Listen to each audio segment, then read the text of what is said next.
با عرض سلام به شما بینندگان محترم، نوید محمدزاده هستم با یه زنگ سلامت دیگه در خدمتتون. خیلی متشکرم از تمام پیام ها، کامنت ها و نظراتی که برای بنده از طرق مختلف میفرستید. واقعا این فیدبک ها و نظرات شما باعث شد که بنده این برنامه رو همچنان ادامه بدم و امیدوارم تا جایی که ممکن هست در خدمتتون باشم و بتونیم با همدیگه ضمن بالا بردن آگاهی مردم نکات خوبی رو هم مورد بررسی قرار بدیم که بدونیم چجوری بایستی از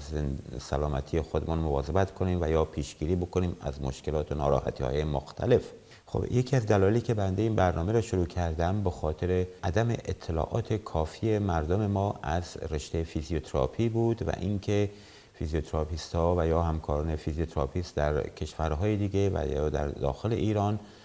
چه نوع متد درمانی را برای مردم ارائه میدن، با چه روش‌هایی کار میکنن و چه موضوعاتی را میتونن مورد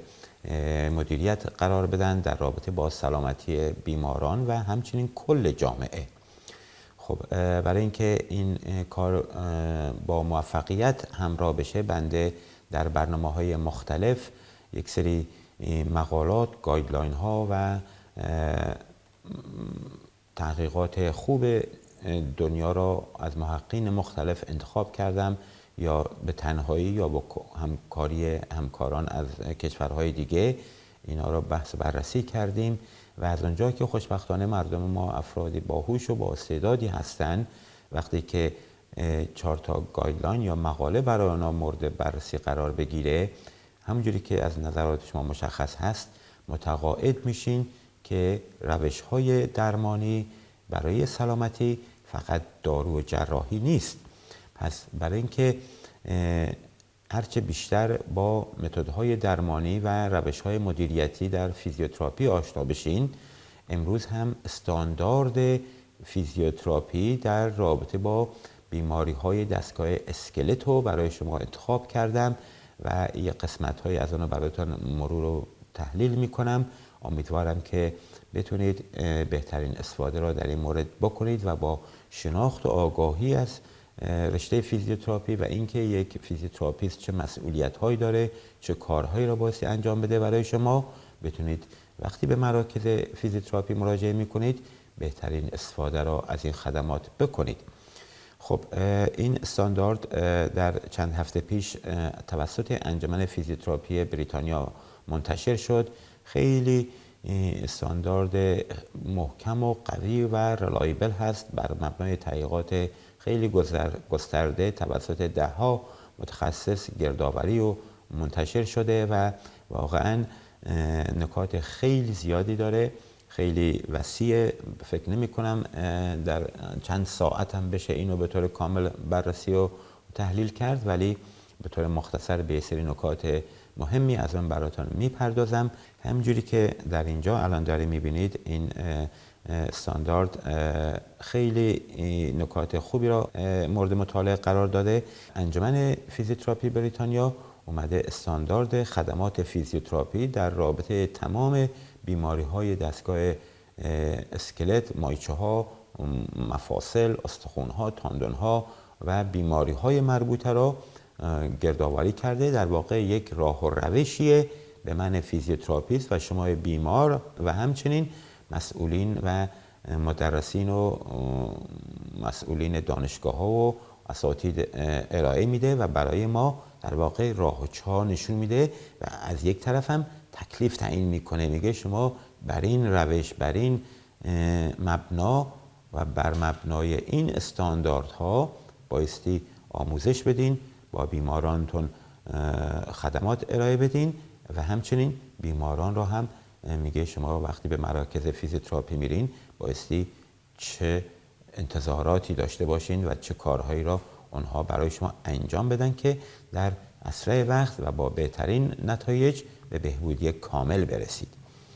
تایتلش هست The Delivery of Musculoskeletal Physiotherapy Services in the UK for Adults of 16 years and over. میگه MSK در واقع Musculoskeletal میگه همون بیماری ها، ناراحتی های دستگاه اسکلت و مایچه ها و بافت. یه مقدمه خیلی خوبی داره که میگه استانداردها در واقع یک نوع وسیله هایی هستن که بر مبنای اونها اهمیت و اعتبار خدمات فیزیوتراپی برای مشکلات دستگاه اسکلت رو ارائه میده و یک در واقع کوالیتی یا کیفیت این خدمات برای بیماران، برای بوردهای فیزیوتراپی، برای خدمات ارائه دهندگان و همچنین بیماران می باشه که در بریتانیا میگه برای افراد 16 سال به بالا این قابل اجرا هست و در یه نکته دیگه در مقدمش اشاره میکنه که مسائل آموزشی و استانداردهای آموزشی یک نوع گایدلاین هایی که برای ارائه این خدمات ارائه داده میشه همه بایستی با هم همخوانی داشته باشن و این استانداردها تهیه شدن بر مبنای شواهد خیلی بالا، مخصوصاً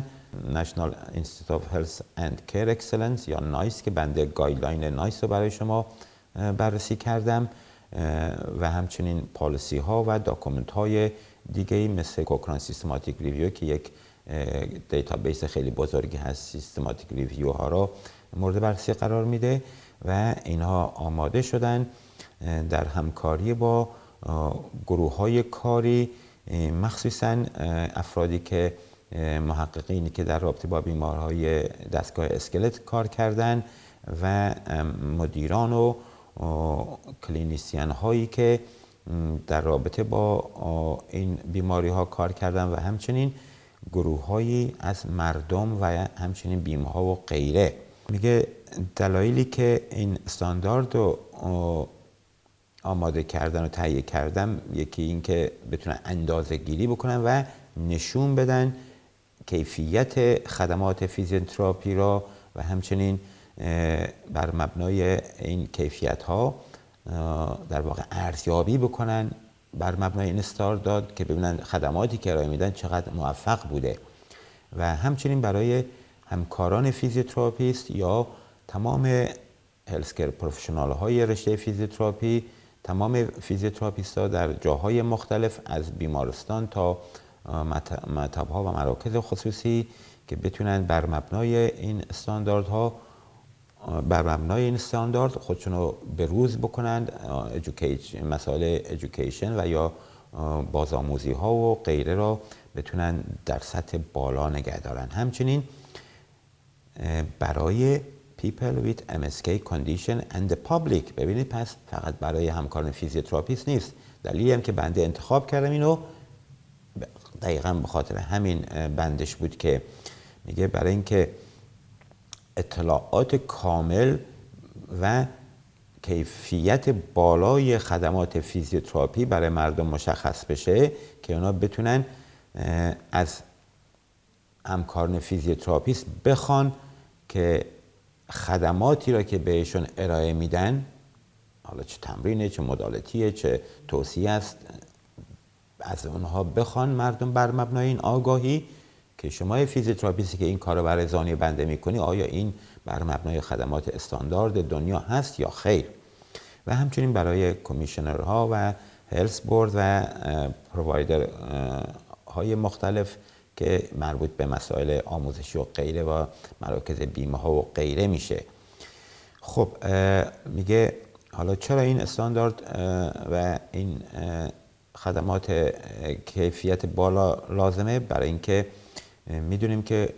در انگلیس و یا بریتانیا حدود 18.5 میلیون نفر در سال 2017 به طور مثال از بیماری های دستگاه اسکلت رنج بردن و یا یکی از بزرگترین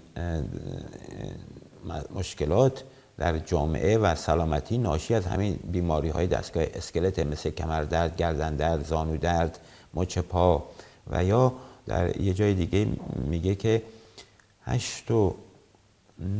میلیون روز در سال 2019 به خاطر مسائل و بیماری های ناشی از دستگاه اسکلت مردم از کارشون غیبت داشتن و بخوایم مسائل مالی اینها رو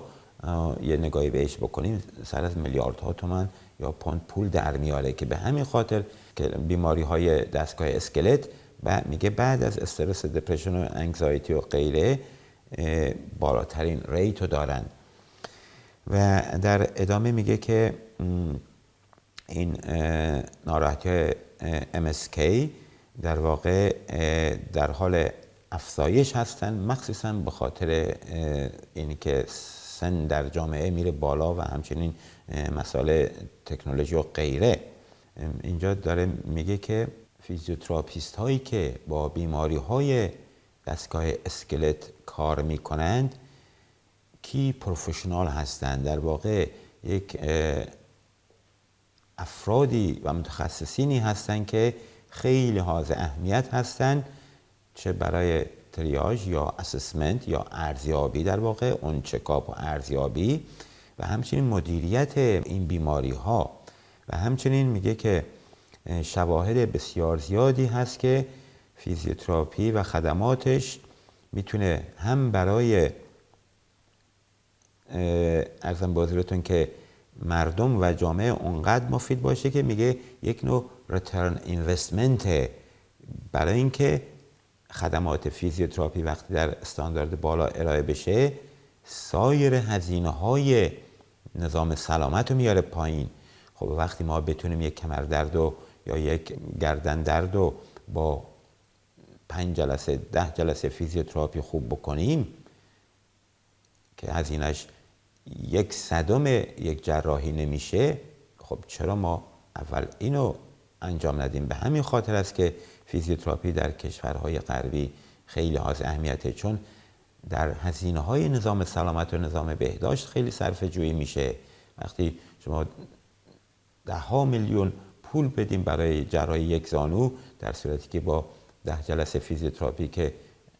خیلی خیلی پایین تر از اون از خوب میشه، خب عقل سلیم میگه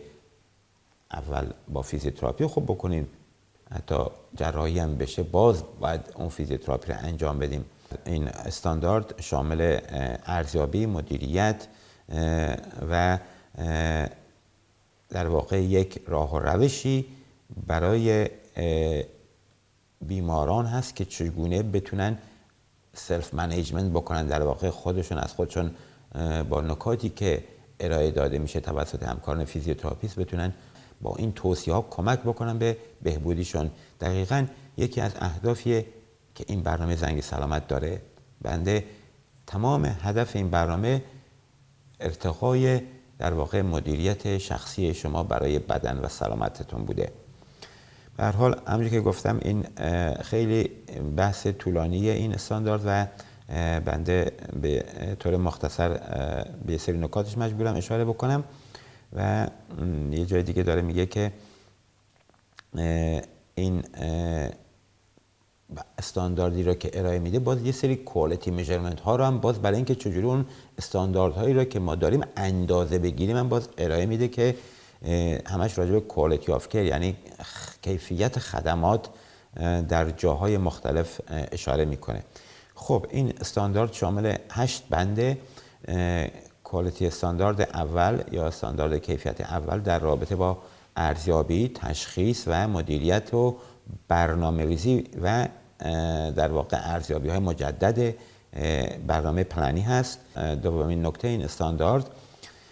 پرسونالایزد فیزیوتراپی، یعنی در واقع فیزیوتراپی برای هر بیمار یک پکیج جداگونه است. من برای شخص X یک برنامه فیزیوتراپی ارائه میدم، برای شخص Y یک برنامه فیزیوتراپی دیگه، و اون دقیقاً معنی ساده پرسونالایز فیزیوتراپی است که بر مبنای خصوصیات اخلاقی نوع بیماری، نوع آسیب، زمان آسیب، نوع کارش، فرهنگش، حتی مسائل کدام منطقه یا کدام کشور، 10 نکته هست که بر مبنای اونها ما برنامه و پکیج جداگونه میذاریم. استاندارد سومش هست Supported Self Management. دقیقاً همون چیزی که اشاره کردم، ما بایستی بیماران رو آگاه بکنیم که خودشون بتونن بیماری های دستگاه اسکلت رو بهتر بکنن، که راه روش هم در ادامه میگه.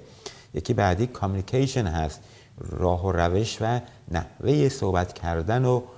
ارتباط ما با بیمار با سایر همکاران رشته‌های دیگه برای ارائه خدمات بهتر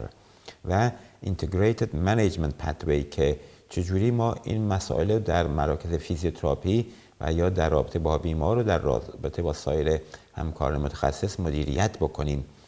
Population Health که اشاره میکنه که خدمات فیزیوتراپی فقط برای اون بیمار در اون لحظه نیست. فیزیوتراپیست مسئولیت داره برای ارتقاء سلامت کل جامعه به طور شب و روز در واقع تلاش بکنه که این زنگ سلامت باز یک نمونه از همین استاندارد هست. و استاندارد هفتمش Evaluation, Audit و Research هست که در واقع چجوری ارزیابی ها مجدد داشته باشیم، چجوری تحقیقات و اینجور ریویو ها و غیره رو داشته باشیم. و یکی آخری هم Clinical Governance هست که چجوری مسائل داخل مرکز و یا در رابطه با مراکز بزرگ فیزیوتراپی، چون میدونیم یه سری جاهایی هست که مثلا 100 تا پرسنل فیزیوتراپیست در یک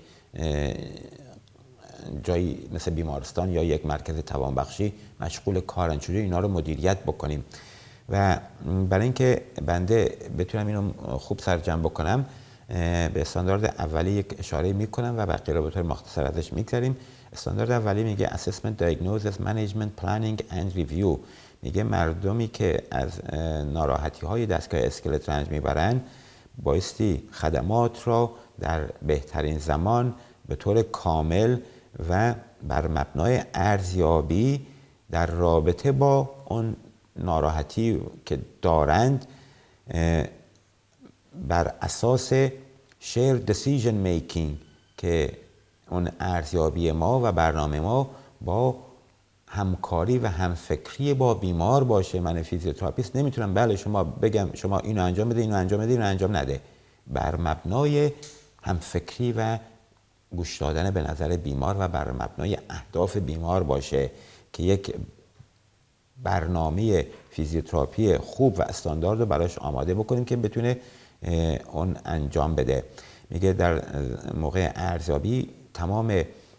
مسائل رابطه با بیماری رو به طور کامپرهنسیو یعنی کامل ما جمع آوری میکنیم، داکومنت میکنیم، نوت برمیداریم، مینویسیم و همچنین مسائل فیزیکی و سایکولوژیک رو ببینید بنده بارها اشاره کردم فیزیوتراپی 50-60% سایکولوژیه، مسائل روح روانی بیماری که در اینجا خیلی واضح میگه که including physical, psychological, social, work, education needs. پس ما وقتی بیمار رو ارزیابی میکنیم فقط نمیتونیم به اون زانو دردش دقت بکنیم، تمام مسائل روح روانی، کاری، مسائل درسی، مسائل متفرقه دیگر هم باید مد نظر داشته باشیم. و یا افرادی که با بیماری های کمپلکس یا چندین بیماری میان و چجوری مورد بررسی قرار بدیم. میگه در موقع ارزیابی و چکاپ تمام این دایگنوز و تشخیص و غیره بایستی بر مبنای یک راه و روشی باشه که خواسته های بیمار در آن مورد اهمیت قرار داده شده باشه. و همچنین میگه که باز shared decision making در واقع اهمیت دادن به نظر بیمار و با همدیگه در واقع برنامه ارزیابی و درمانی رو انجام بدیم. همچنین میگه فک و فامیل و همراهان و یا کسانی که از بیمار مواظبت میکنن بایستی انگیج بکنیم، اینوالو بکنیم، باشون همکاری بکنیم و هم صحبت بکنیم و هم اونها رو هم در واقع به نظراتشون گوش بدیم و توصیه لازم بکنیم اگر بیمار موافق باشه. و همچنین میگه که اگه لازم شد از مسائل و تکنیک های دیجیتال و مثل تلفن از راه دور و واتساپ و اسکایپ و غیره اگه یک بیمار نمیتونه واقعا به مراکز بیاد اونها را مورد نظر قرار بدیم. و در یک جای میگه ارزیابی و مدیریت و برنامه ریزی بایستی مرتب ریویو بشه، اوالویت بشه و ارزیابی بشه در رابطه با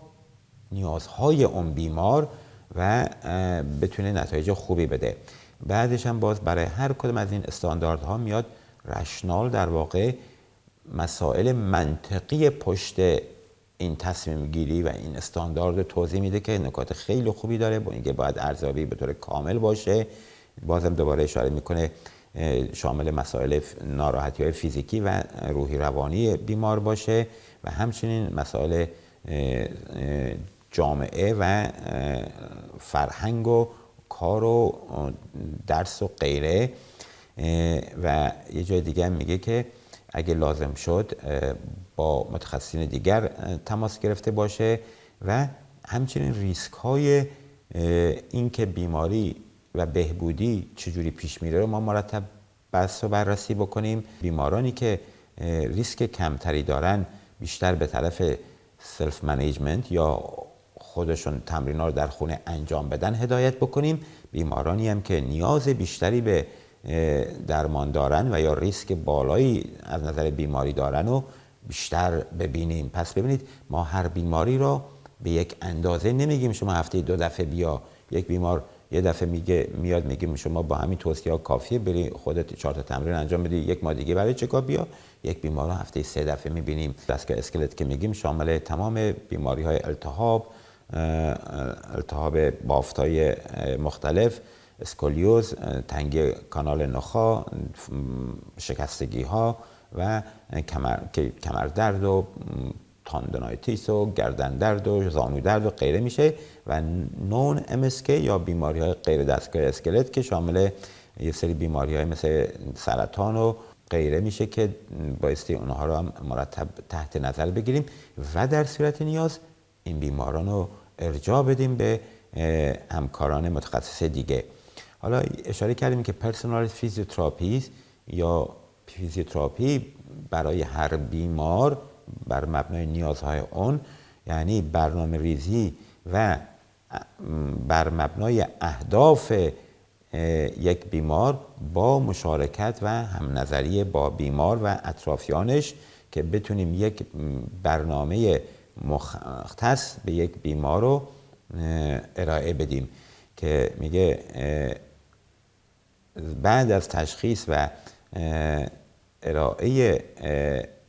نظر در رابطه با بیماری ضمن